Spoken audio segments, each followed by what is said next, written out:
Our MC wanted to reach the peak of martial arts, but he already knew that it was a position he could never achieve, no matter how much he tried. However, he was desperate to achieve his goal, and because of this, he decided to follow a legend that was passed down through generations. Apparently, there was a golden fruit located within a sanctuary that was guarded by a dragon. This is a fruit that is said to grant immortality, and after a hard, long-fought battle against the dragon, our MC reached the golden fruit. He was surprised to see that the fruit actually existed, and he sat on the dragon's corpse like a real conqueror before making a move to eat the fruit. He is confident that by eating the fruit, he will be able to reach the peak of martial arts. Our MC's name was Gilfus Eldrigan, and he was hailed as the strongest in the world. Decades later, Gilfus has gotten old, and he is on his deathbed. He is surrounded by his family members, and sitting beside him is his eldest son, Gilliam. Gilfus notices that his son looks sad, and he urges him to be good, saying his time has come. Gilliam is sad that he is about to lose his father just the same way he lost his mother. As he is about to pass away, Gilfus thinks about the immortality fruit and realizes that it was just a bunch of nonsense. However, he takes solace in the fact that he was blessed with a wife and children. He tells his children that he lived a good life and he has no regrets. Although deep down, this was a freaking lie. Gilfus basically has regrets that he didn't have more time to reach the peak of martial arts. Moments later, he passes away, and suddenly, he opens his eyes again. He is shocked and wonders why everything looks different. He senses that his body is light, and when he looks around, he realizes that he has baby hands. This is when it dawns on him that he is a baby, and he is in a baby's cot. He couldn't believe his eyes, but he tried to calm himself since he was a 10-star in his past life. Gilfus concludes that his position is nowhere near normal, and he starts wondering who could have done such to him. Suddenly it dawns on him that the said immortality fruit that he ate wasn't actually an immortality fruit. The fruit's power was reincarnation, not immortality, just like he previously suspected. This makes him smile as he considers it a better luck to have. With this, he believes that he can finally reach the peak of martial arts. He notices that there are other babies around him, and since he's in a separate building, he figures out that he must have been reborn into the Eldragon family. However, he starts to wonder why there are so many babies in the room. Just then, maids enter the room with feeding bottles. They reach into one of the cots and grab a baby goblin to feed it. Gilfus is shocked to see a goblin in the room, and he wonders what the maids are planning to do. After feeding the goblin with a red substance, the goblin explodes, spilling blood on Gilfus's face. He is shocked to see this, and fear crawls through his body as he tries to figure out what is inside the bottle. The maids then decide to dilute it a bit and continue giving it to the kids. Gilfus is soon grabbed by a maid while he is still trying to figure out what it is that they fed the goblin that caused it to explode. He can clearly see that the content of the bottle is not milk, but it seems to be overflowing with magic. He cannot believe that the maids are feeding babies with something so dangerous. The maid pushes the bottle into his mouth, and when he gets a taste of the bottle's content, Gilfus finally realizes that it is ancient dragon's blood. He cannot believe how insane they are for making babies drink dragon's blood. He finally realizes why they said they are going to dilute it. He decides that he needs to spit it out, but remembers that he has swallowed it a little bit. However, he concludes that a little amount will not kill him.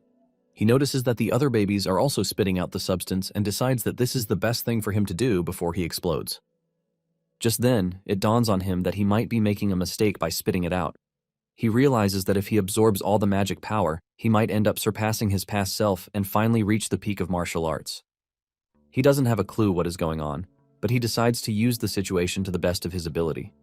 He drinks everything in the bottle with a face determined to show everyone why they shouldn't mess with him.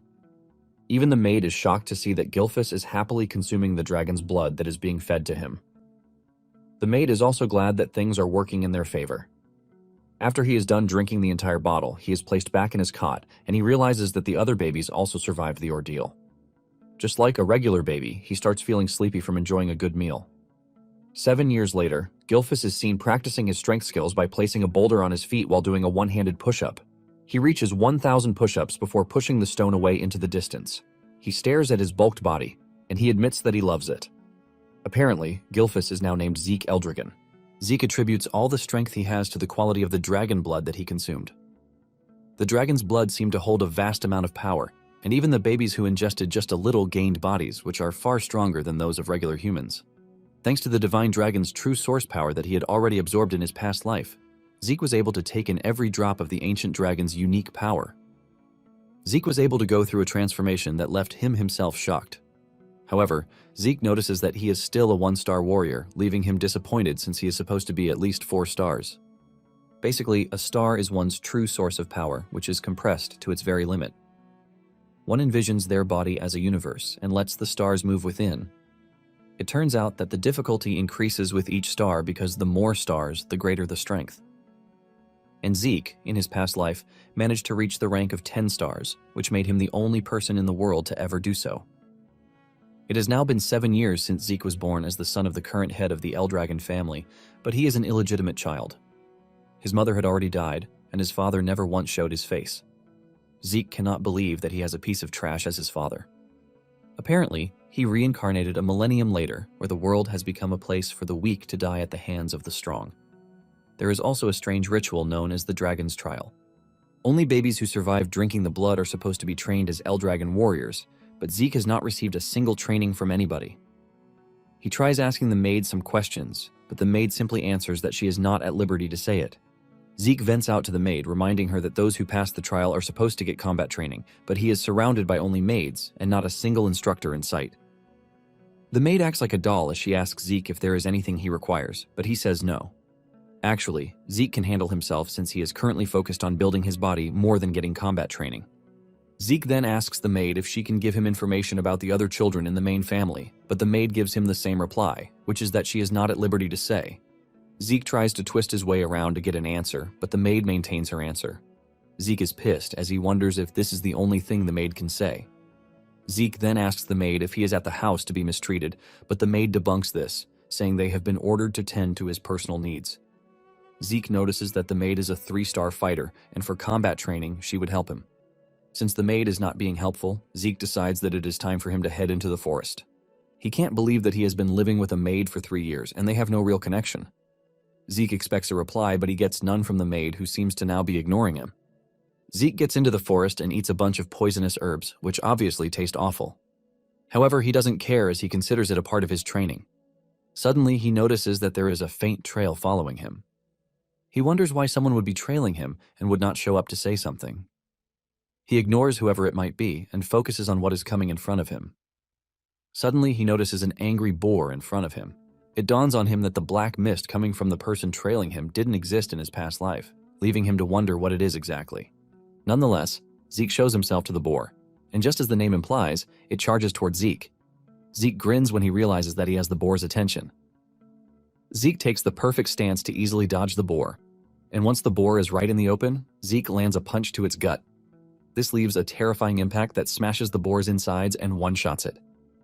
Zeke is impressed that just a light tap from him, who is a 1-star, was able to take the boar out. Zeke then concludes that the quality of the star is what matters, not the quantity. Zeke grabs the boar and puts it on his shoulder as he heads back home. Zeke talks about how he is already tired of staying alone and he thinks of going on an adventure. However, he realizes that the sea will be the only place he can go, even if he wants to go anywhere. Meanwhile, the strange dude who was trailing Zeke is shocked that he was able to take out a boar with just a single punch without ever receiving an ounce of combat training. In addition to this, he can't believe that Zeke actually noticed that he was hiding. He basically concludes that Zeke is not a normal kid. Since his mother died very young and his father had no interest in him, he concludes that there is no way Zeke could have received a proper education. However, he isn't allowed to run away since he is the child of the family head, and because of this, he has been kept under surveillance. The strange dude realizes that things are getting very interesting at every turn. Zeke returns home and notices that there are visitors at the house. He can sense the strength of these visitors, and he wonders what it is that they want from him. He walks to the door to eavesdrop on their conversation, and from what he can sense, there is no killing intent from them. He then finally opens the door to see some men in the room, and he asks them why they have come. He notices that the men have the Eldragon emblem on their clothes. This gets him even more curious, and he wonders what the men want from him. Just then, the men tell him that they have come to take him because he needs to undergo an examination. Zeke almost loses his mind when he hears this, since no one told him about any freaking examination. Soon afterward, Zeke is taken to the main house. He never expected that he would come back after 1,000 years since he had been away from there. Zeke is dressed in a school uniform by the men who came to the house. It turns out that he was brought to the main house not for luxury, but to attend the academy known as Dragon's Nest. This was an academy that was established by the Eldragon family, and everyone born in the family aims to enroll in the academy. Apparently, they all receive education when they turn 7 years old, and today was the entrance examination. But Zeke didn't receive any education in the first place. However, Zeke has no choice but to take the exam since it is mandatory, which is why he was brought all the way from where he is staying in the woods. Zeke is frustrated by everything, and this causes him to bow his head in pain. While the other students walk past him, one of them with blue hair, Langus approaches him. Langus is from the Old Scale village, and he asks Zeke if he is fine or if he is in some sort of trouble. Zeke turns around to look at him, and he rudely asks him what he wants. Langus appears to be a timid person, as he tells Zeke that he was only trying to help since he looks like he is troubled. Zeke is shocked by Langus's approach. He can sense that he is the shy type, but he notices that he has some power running through him. Zeke gets on his feet and apologizes for being rude. He then introduces himself, and he tells Langus that he is only confused as to what the family heads are planning to make them do. Langus then replies that the exam content doesn't change from year to year.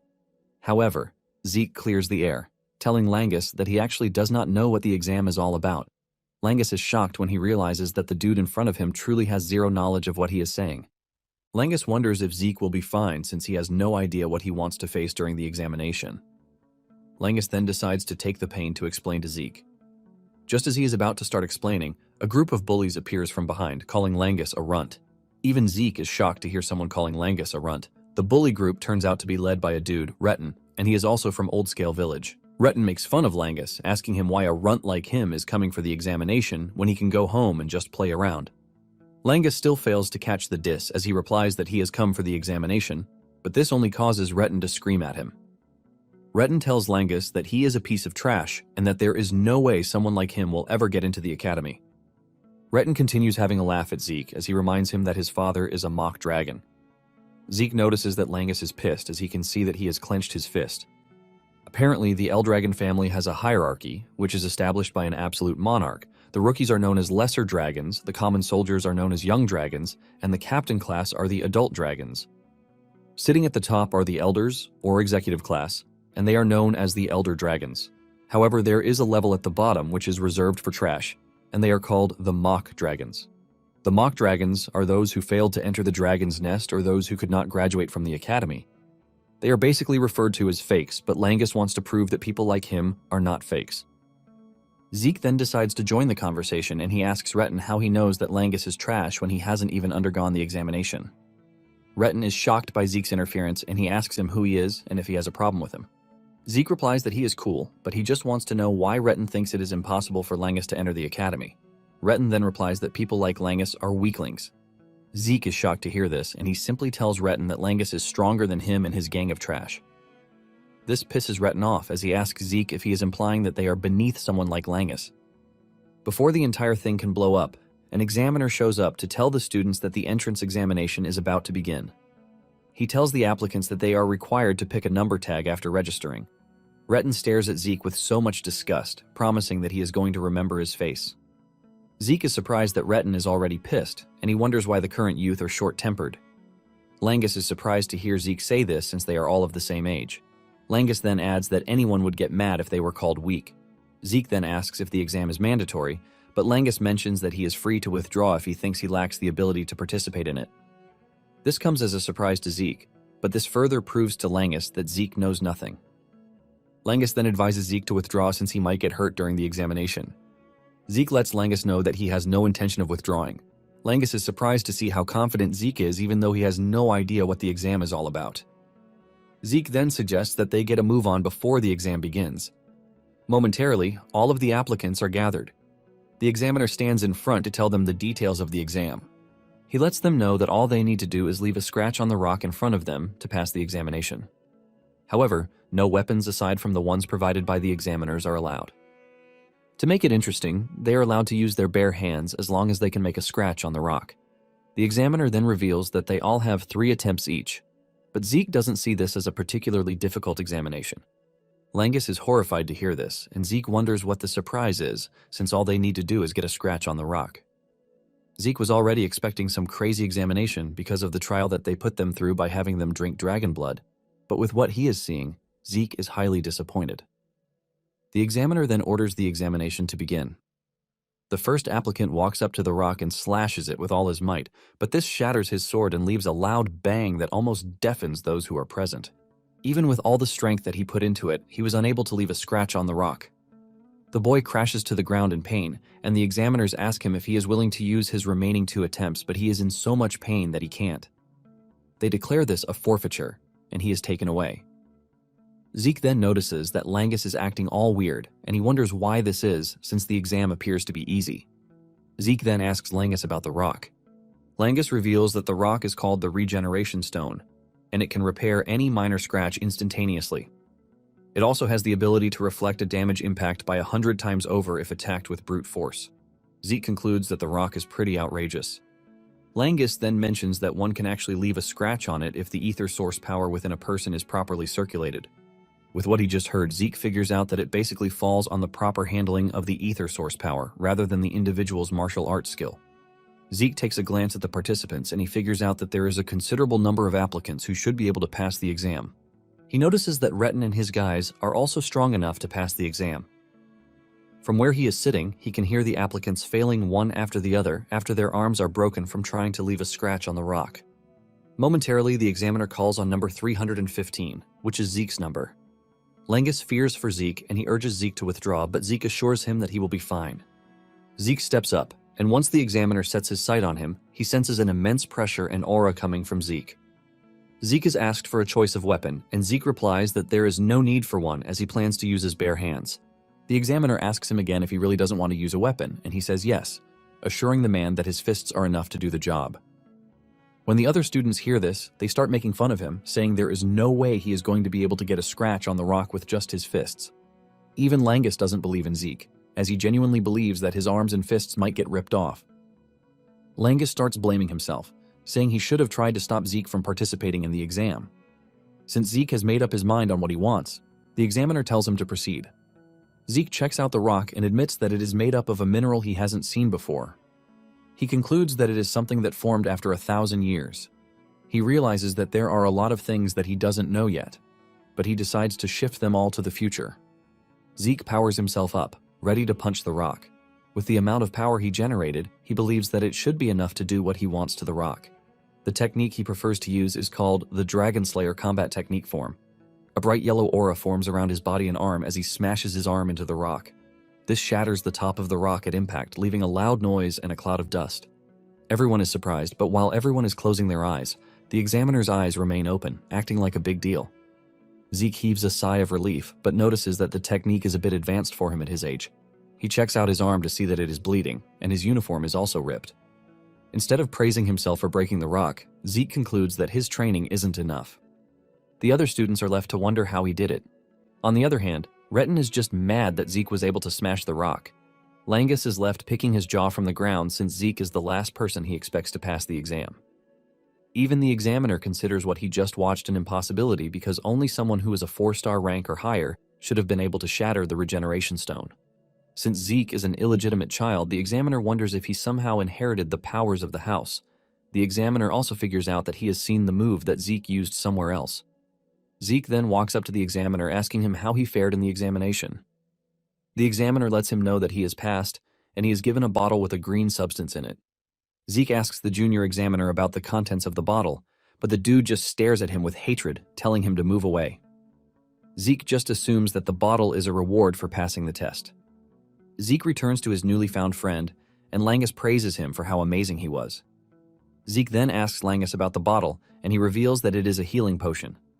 Zeke is confused when he hears this, and Langus mentions that it is a normal grade healing potion. Zeke checks it out one more time and realizes that the substance doesn't look poisonous. He starts wondering if the said healing potion might actually be an elixir. Apparently, an elixir is a potion that is made from very rare materials, and it is combined with herbs that grow only in secret realms. In addition to this, pure elixir cores from divine and phantom beasts are added. Drinking the elixir basically heals old and recent wounds instantly, while also boosting one's ether. However, refining the elixir is very difficult since its ingredients are very difficult to find. This is why it rarely appears on the market. Zeke then consumes the healing potion, and just as expected, his torn arms heal back up. Zeke is blown away and realizes that the healing potion is really an elixir. Langus then says he has no idea what an elixir is. but the Eldragon healing potions are much better than the ones obtained from stores. Langus considers this a normal thing, while Zeke is entirely blown away, since all of his injuries healed instantly. However, he notices that there is no ether surge like when he takes an elixir. Langus then tells Zeke that he is quite impressive, but Zeke doesn't believe this. Zeke checks out the bottle and realizes that it is basically what human knowledge has been able to create for over a millennium. Langus then reminds Zeke that he is pretty strong, and Zeke replies that he aims to be the strongest, so he is not surprised. Retin and his gang of bullies soon step forward to take their test, and they all pass. Zeke is not surprised by this, as he already knows that they are going to pass. Finally, applicant 414 is called, and this turns out to be Langus. As he walks down the stairs, Zeke notices that Langus is nervous, and he urges him to pull himself together, assuring him that he is going to be fine. Langus basically turns around, telling Zeke to stop raising the bar so high. When Langus reaches the test site, he picks up a sword, leaving Zeke to wonder what the dude is actually doing. Langus takes a deep breath and launches his sword strike at the rock. However, he fails to leave a scratch and he even falls down in the process. As usual, the examiner lets him know that he has 2 more trials. Langus then gets back on his feet to try again, but the result remains the same. He falls to the ground in tears, wondering if he is about to fail just like his bullies told him he would. Just as expected, Retin and the others are already laughing at him, saying the child of the half-dragon will always be half-dragon. They urge him to give up while reminding Zeke that he earlier said that someone as weak as Langus is stronger than they. The examiner then tells Langus that he has just 1 more try. They ask him if he wants to try again, and Langus starts to stutter as he falls into a state of total darkness. Just then, Zeke's voice appears from the darkness, asking him what he is doing. Langus turns around in confusion, and Zeke suggests that he use a spear instead of a sword. Langus is still confused by this, and Zeke says he means what he said. Zeke berates Langus for using a weapon that doesn't suit him. Zeke assures him that no matter how many times he tries, he won't be able to make a dent in the rock using a sword. Retin and his friends start laughing at Zeke again, saying Langus was taught to use a sword from when he was a kid, and he never took spear lessons. At the same time, they believe that Langus will still remain his pathetic self, even if he switches weapons. Zeke then asks the examiner if they are allowed to change weapons mid-test. The examiner assures Zeke that there is no problem in doing this. Zeke smiles at Langus, telling him that he is free to go ahead and use a spear. Zeke stands as a proper motivational speaker, asking Langus if he is ready to leave like a loser, but Langus says no. Langus then gets back on his feet as he tells Zeke that he will take his suggestion and try using a spear. Apparently, Langus's father wasn't allowed to enter the dragon's nest, and he was always at the receiving end of mockery. Even with all of these, he never gave up, and he still made sure to raise his son well. Because of everything his father did for him, Langus is willing to prove that he is not fake. He remembers Zeke saying he will always meet the same result no matter how many times he uses a sword. He hasn't known Zeke for long, but he is choosing to believe in him. However, he doesn't know how he is supposed to use the spear, and Zeke just tells him to thrust it straight. He urges him not to think hard about it and just do it. Langus knows it is impossible for a first-time spear wielder to just hit the regeneration stone and damage, but he will never be sure if he doesn't try it.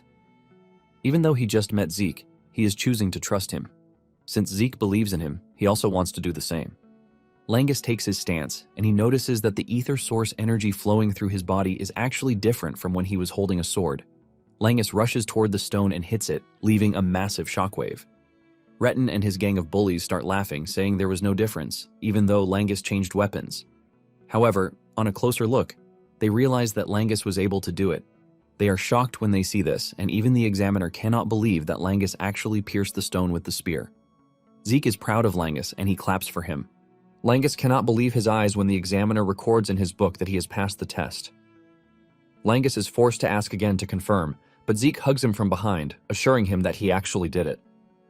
With tears in his eyes and happiness, he hugs Zeke. Retin and his boys don't want to believe that Langus actually passed the test, and they all believe that it is a stroke of luck. The examiner then screams at the top of his voice, telling the applicants that the exam is over and what is next is the entrance ceremony. When Zeke hears this, he is surprised. He can't believe that scratching the rock is the only test that they are going to require of them. Langus then tells Zeke that there might actually be another exam after they enter the academy.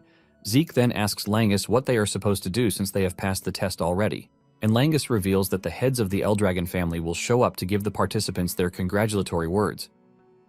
Just then, a bunch of aura farming men appear in the distance, walking toward the students. Among them is a dude who catches Zeke's attention, and he asks Langus who the gloomy dude is. Langus cannot believe that Zeke just trash-talked the family head.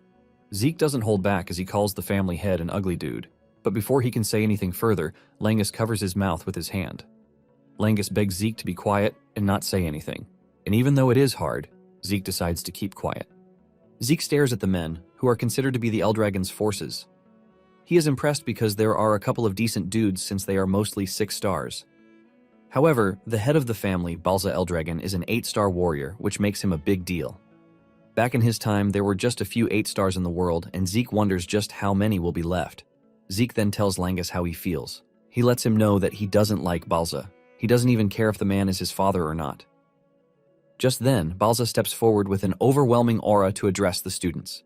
He only says a few words to the students, and this is him telling them to become the flesh and blood of the Eldragon. However, these words carry a crushing weight alongside his aura as all of the students except Zeke start to tremble. Even Langus complains of how hard it is for him to breathe, but Zeke feels nothing from Balza's presence. All he can feel toward Balza is pure hatred, even though he doesn't know why.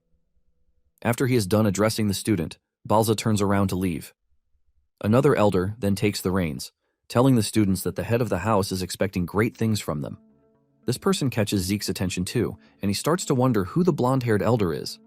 Zeke figures out that Balza's departure has reduced the tension on the students a bit, but they all remain composed from the aftermath of Balza's presence. The examiner then steps forward to reveal that they are going to announce the dormitory assignments. Zeke is shocked to hear this, as he thought they would all be going to the same place. Langus then decides to explain to him since he knows nothing. He tells him that the academy has 4 dorms. The students are assigned to one of the 4 dorms, which are the East, West, North, and South dorms. Momentarily, Zeke hears his name and he stands up to leave. He tells his new friend to take care of himself, and the two exchange pleasantries before he leaves. Zeke has been assigned to the Academy's East dorm, and he is surprised to see how much things have changed in over 1,000 years. He follows the directions written in the note in his hand to navigate his way to his room. He is worried that his roommate will be mad that he is coming in late, and this all happened because he got lost. He finally makes it to the door, and with all enthusiasm, he opens the door to announce his arrival and greet his new roommate. However, the enthusiasm and excitement die off when he sees who his roommate is. Zeke cannot believe that his roommate is none other than Langus, and when he sees the boy, he just assumes that he has an unexplainable connection with him. Langus smiles while agreeing with him and also mentioning the fact that he was already feeling lonely. Zeke then asks Langus if there is no plan for the day, and he says there is none. Since their training session will start the next day, they have been instructed to rest. Zeke has no idea of this since he was not paying attention during the entire orientation session. He looks bright while admitting this, but Langus doesn't think it's something that he should be proud of. Langus decides to move past the entire scolding session and suggests that they get some sleep since they will be training the next day. Apparently, Zeke was initially planning to ditch the school and just go on an adventure, but the new things that he saw since he arrived at the school interested him. He has decided to stick with the house just a little bit if this will help him to learn more about the world after a millennium. A month later, the kids are undergoing intensive training under their tutor. They are being taught how to master the dragon's breath, which was made by the 15th head of House Eldragon. The tutor tells them that they need to master the technique so that they can use it in any situation.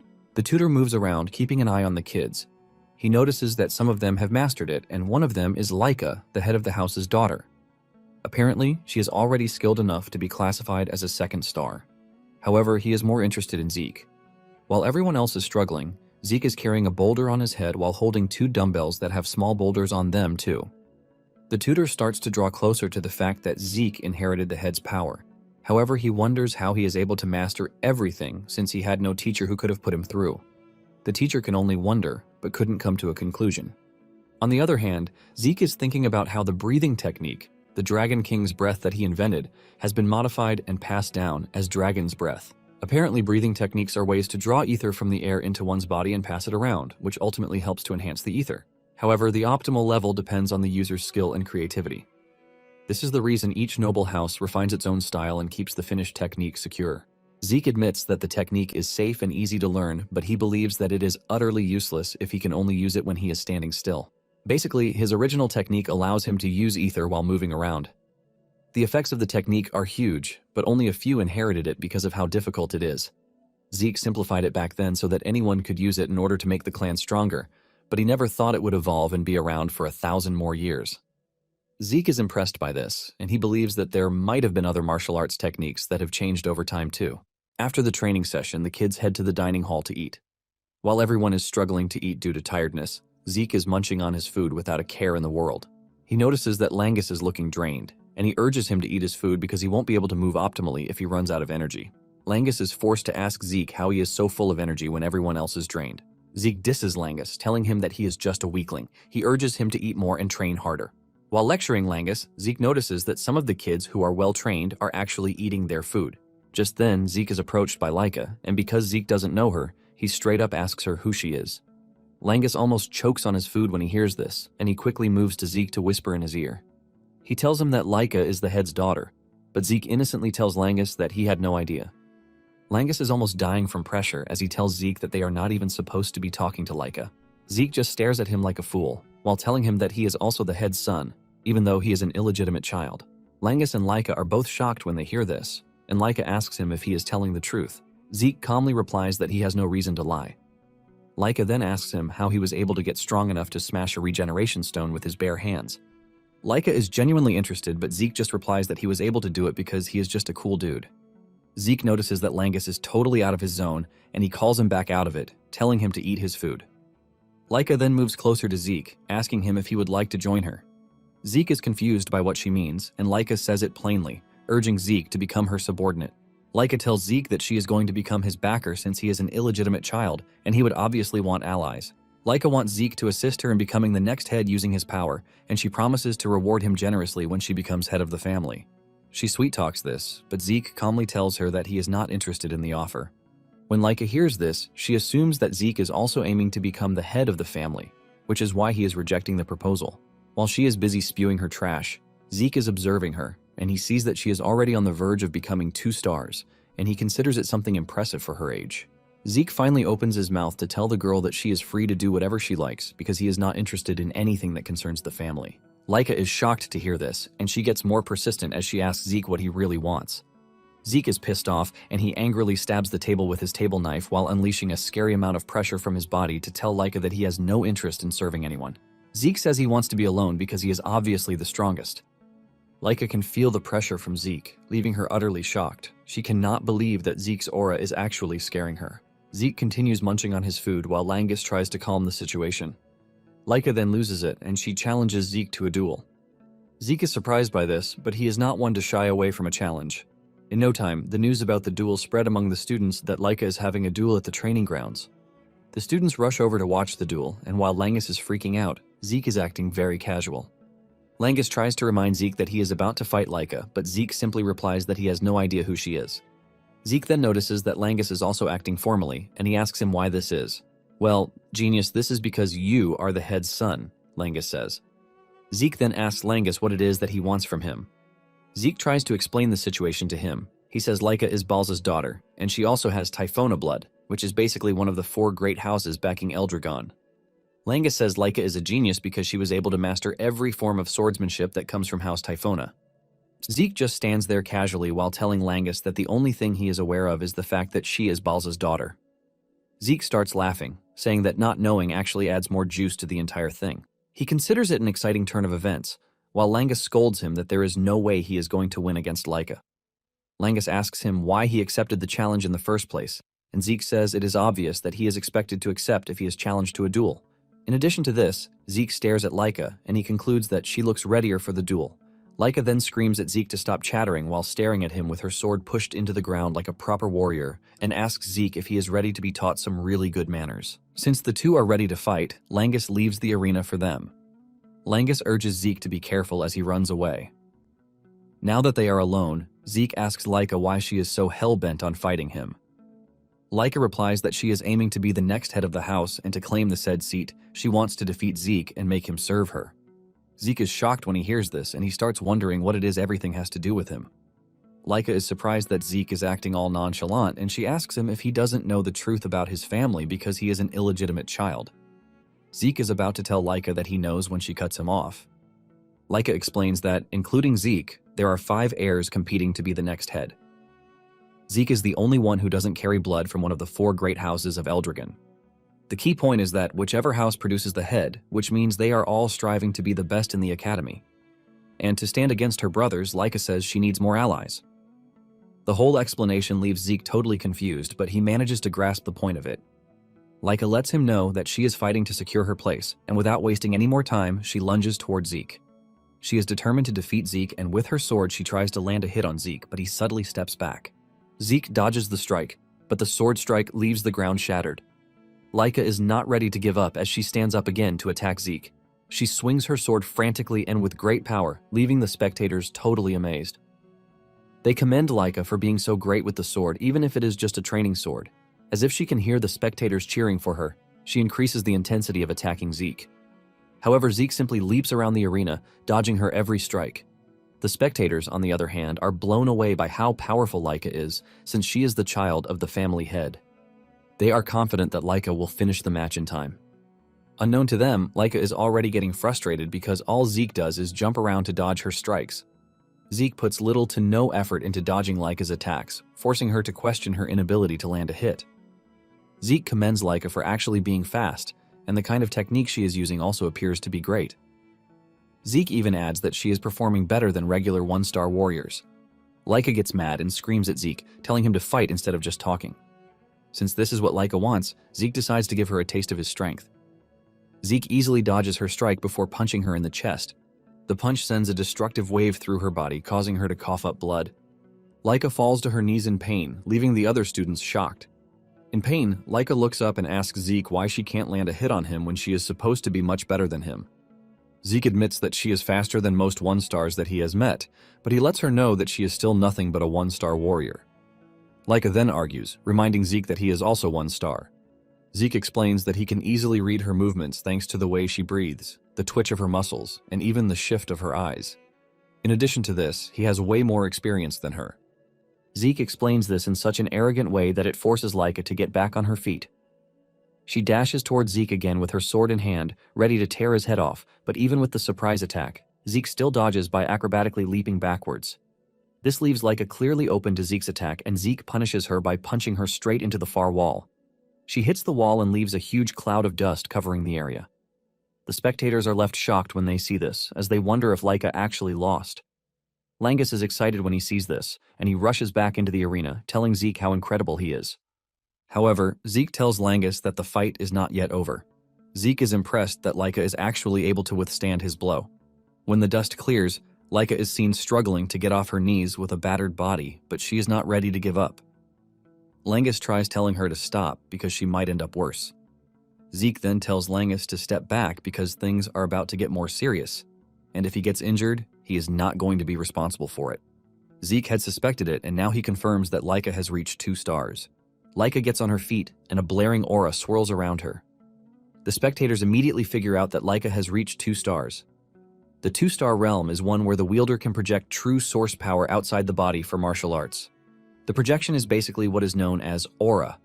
Laika appears stronger, and she thanks Zeke for pushing her to be able to reach 2 stars. Enraged, she dashes towards Zeke, ready to strike him down.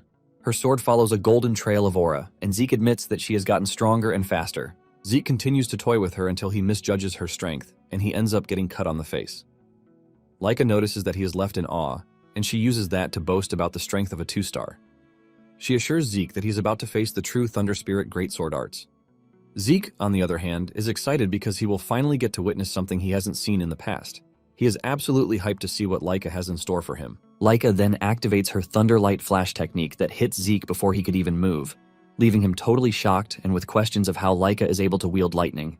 Zeke admits that Laika is quite insane, but Laika doesn't see any form of regret coming from him because he is smiling. Laika angrily activates another technique, striking Zeke, leaving him to come to the conclusion that whatever Laika is doing is just too much for him. He knows that his body can't take what Laika is doing to him just yet, and while he is still trying to gather information on his current status, the spectators are all amazed. They never expected someone who is a 1-star warrior to stand toe-to-toe with Laika.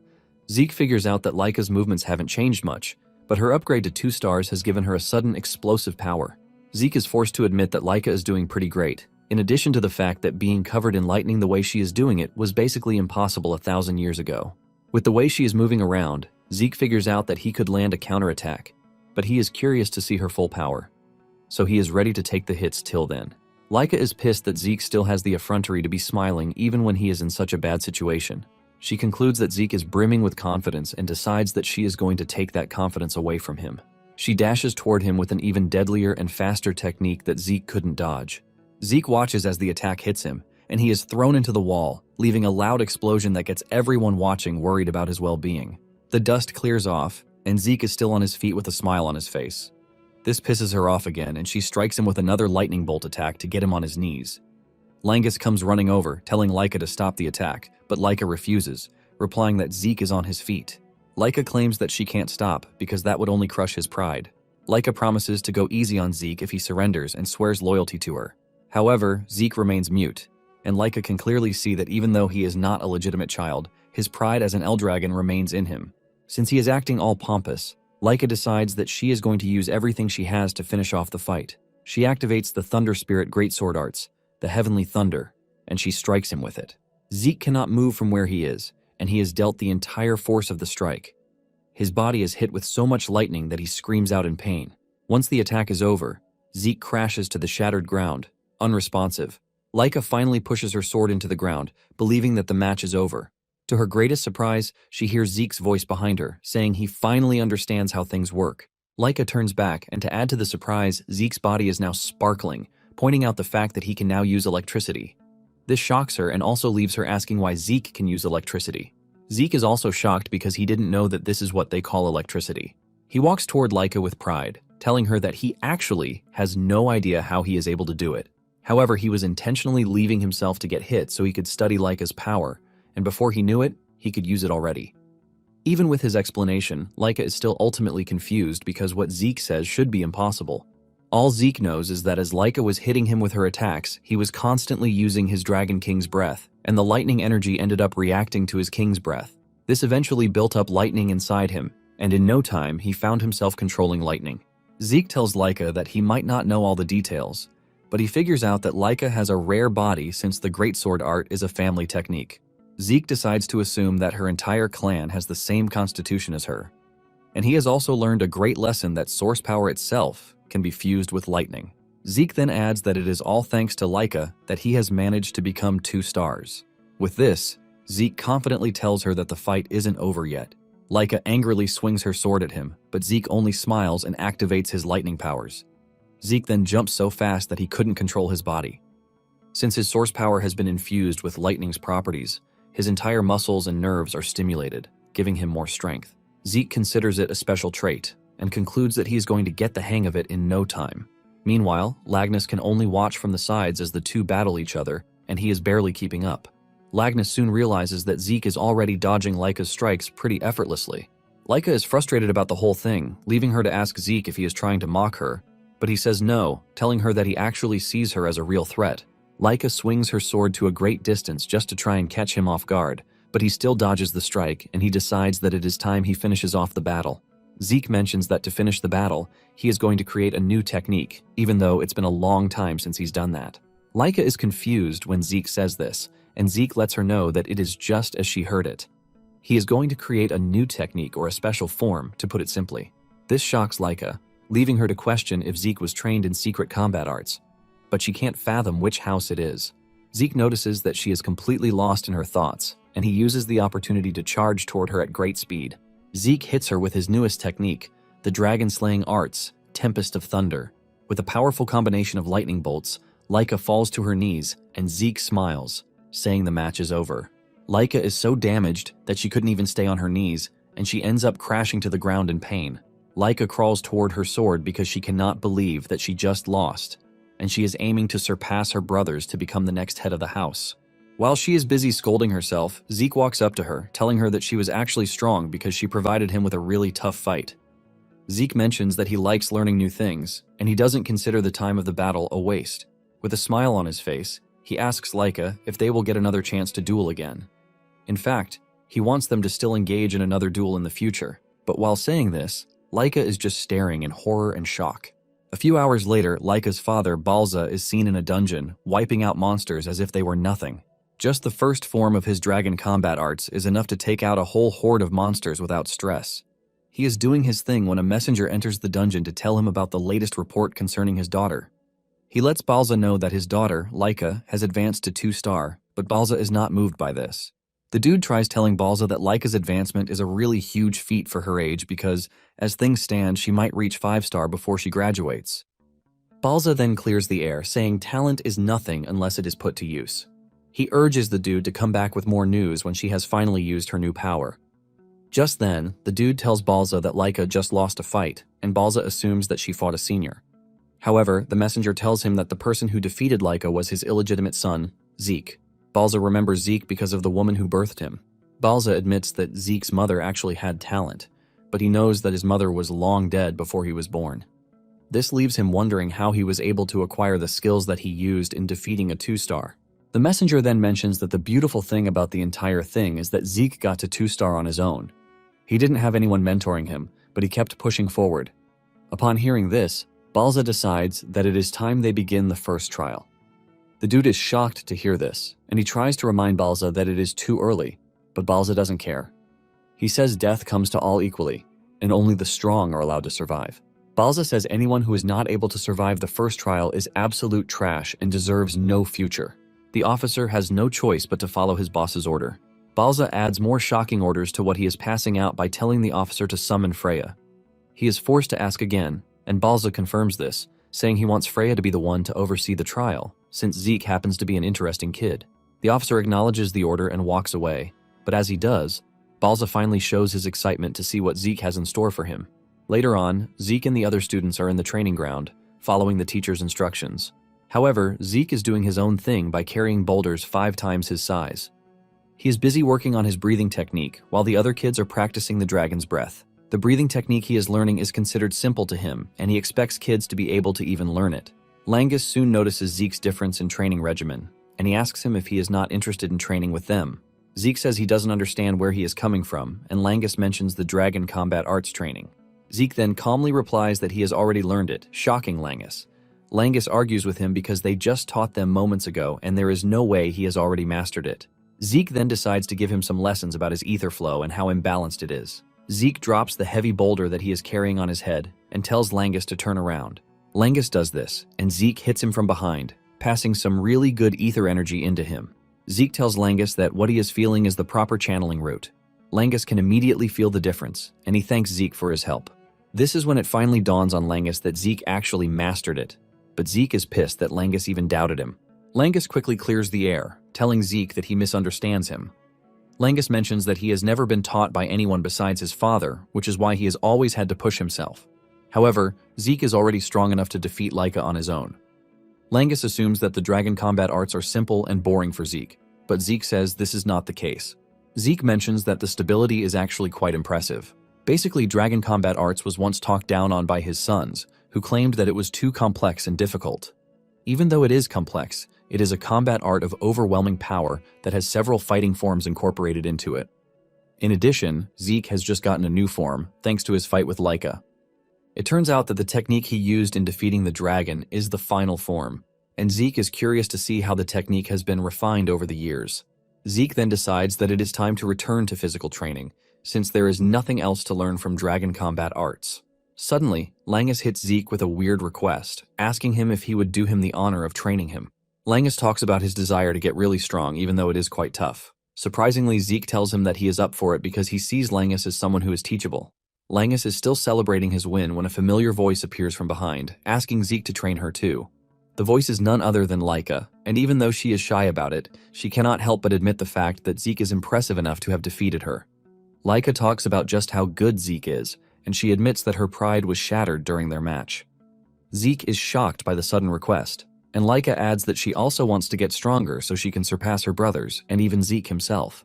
Laika completely throws away her ego, and she urges Zeke to teach her how to be stronger, but Zeke takes a moment to think about his answer, leaving Laika in a state of panic. Laika is impressed when she realizes that Zeke is ready to train her, since he also has a claim to the title of the head.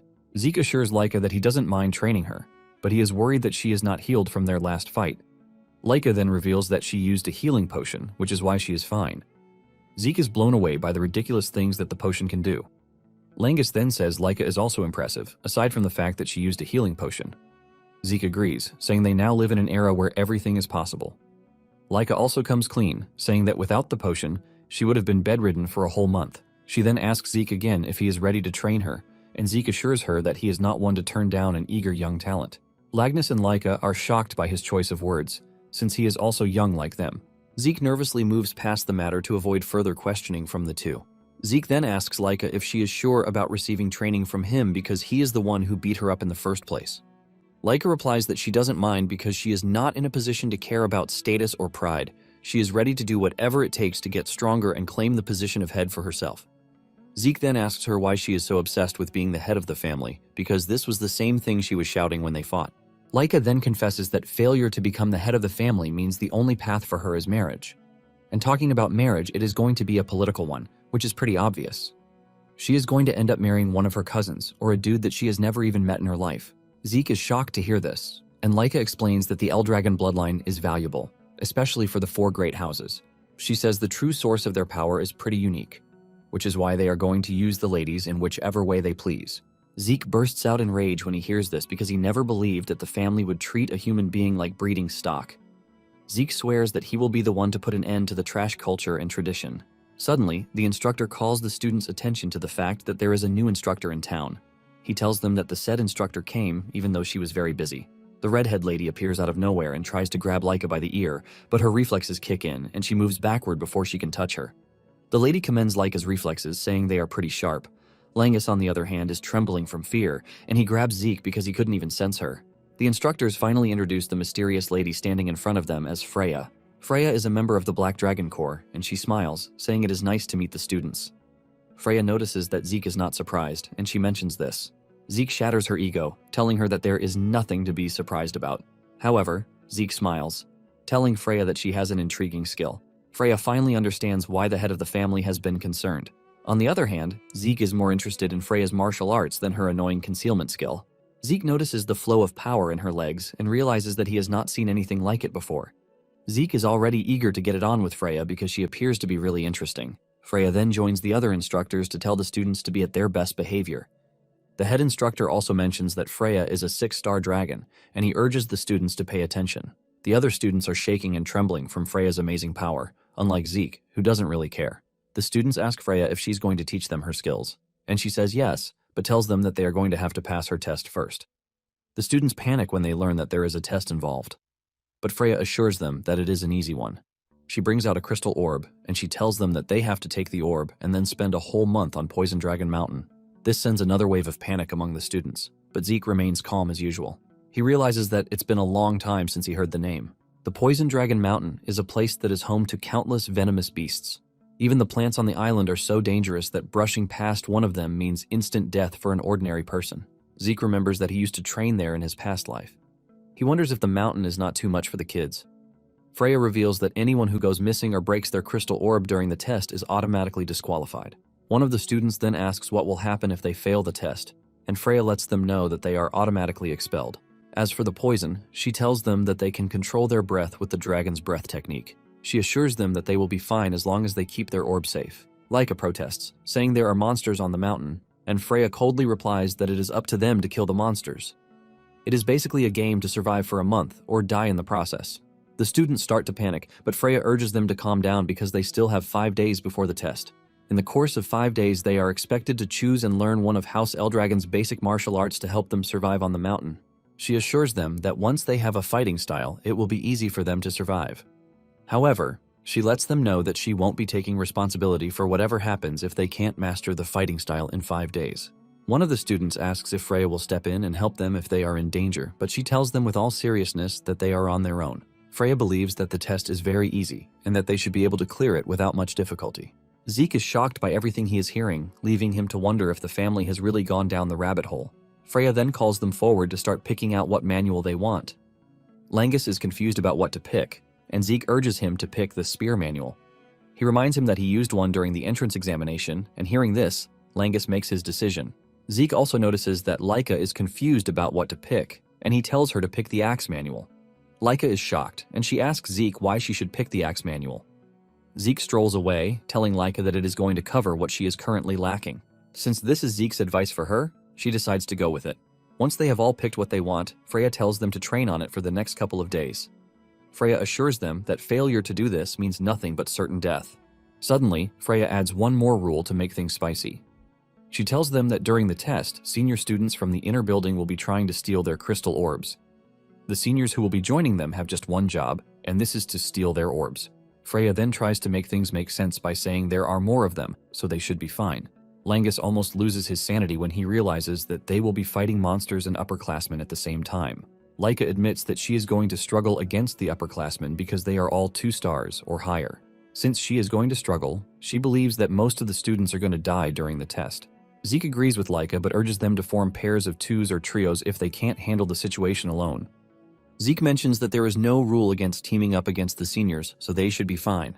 Langus then asks Zeke what he plans to do, and he reveals his intentions to go solo because this is more fun. Laika initially wants to protest against this, but suddenly remembers that Zeke is that guy, and he might actually be capable. Zeke smiles as he strolls off, suggesting that they get some food to eat. 5 days later, the students gather at the mouth of the mountain, and they all have their weapons with them. Freya is also present, and she loves the weather conditions because it is perfect for the test. Once she is done gloating, she declares the test open.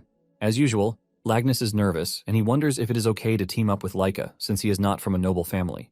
He is doubting himself when he hears another commoner like him, Celine, mention that she is also in Laika's group. There is also another dude, Raymond, who will be joining the group, and they are all commoners. Laika then tells the trio that she doesn't care about status because she invited them due to their insane abilities. Langus is happy to be selected, and he assures Laika that he is going to do his best. The other 2 also assure her that they are going to live up to her expectations of them. As for Zeke, he maintains his stance about going solo. Zeke then commends Laika's team, saying they are a strong team. Zeke can see through their talents and realizes that she has gathered the most capable students in the class. He is impressed that she has a sharp eye for talent.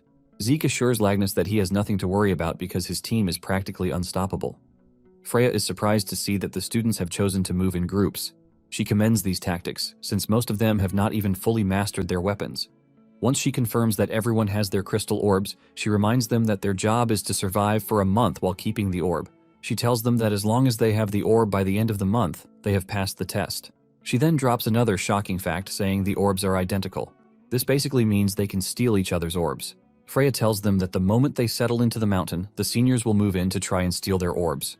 The seniors create a sense of panic in the kids, saying most of them have not even reached 1 star, which means things will be easy. Once Freya is done with her explanation, she tells the students to get a move on. As they dash into the woods, Laika turns around to tell Zeke that he must return alive, and Zeke tells her the same thing too. While everyone is rushing into the woods, Zeke stays behind, and Freya asks him if he is going or not. Zeke replies that he is not nervous like the others. Once everyone else has rushed ahead, Zeke starts strolling into the woods. After they are gone, the head instructor asks Freya if she thinks the kids will be fine because the exam appears to be too much for their current stage. The man says they are new students who know nothing but the basics, but their combat skills are seriously lacking. Freya then replies that everything will be fine. She admits that the mountain has a lot of monsters residing there, but the monsters are not strong according to her. Freya reminds the instructor that the students are sticking together, which should make things easy for them. However, there is something strange that she plans to release into the forest later on. The instructor hears this and asks her what she meant, but she quickly moves past it, saying it is nothing. Freya then turns to the seniors, telling them to move out too. The seniors also rush out, looking all hyped and eager to take down their juniors. Freya smiles, saying she is looking forward to just how many students are going to survive the test. Moments later, the senior finds Zeke standing alone in the forest, and they assume that he is easy prey. The seniors immediately converge on him, and one of them fires an arrow at him, but he easily catches it. Zeke laughs out loud like a maniac, telling the seniors that he has been waiting for them. Fear crawls through their bodies when they hear this because it is the last thing they expect to hear from him. They are still trying to process what is happening in front of them when Zeke dashes toward them with a big smile on his face, looking like a terrifying character straight out of a horror movie. Well guys, that's the end of the video. If you like this video, comment next part in the comment section. Also subscribe to the channel, hit the bell, and like the video. Thank you for watching and see you next time again.